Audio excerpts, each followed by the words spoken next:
নাতি, তুই এটা কোথা থেকে পেলি? দাদু এটা আমি বানিয়েছি। হ্যাঁ এটার জন্যই তো রেগে যাচ্ছে। বানিয়েছিস তুই? তো এরা তো রেগে যাচ্ছে কেন?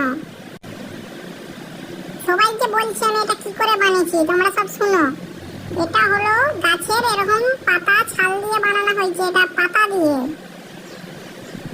যত গাছের আছে মোটামুটি ঘাস দিয়ে বানানো হয়েছে এই কোটটা। ঠিক আছে, এটা আমি তোমাকে প্রথম থেকে সবাইকে বুঝিয়ে বলছি, সবাই রেস লাও। তো দেখো আমি একটা আমার আইডিয়া থেকে এটা বানিয়েছি, কিন্তু দেখো সবাইকে বলছি ওইটা আমরা ছিনিয়ে নেবো ওর কাছ থেকে, ঠিক আছে?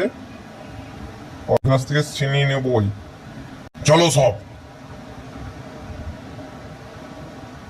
একেবারে, ঠিক আছে, একেবারে কুয়াতে ফেলে দাও। ফেলে দিয়ে একে জামাটা তো নিয়েছি, এবার একে কুয়াতে ফেলে দাও আর পুরো ডেড হয়ে যায় যেন। তারপর একে কুয়া থেকে পুরো লাশ তোলা হবে।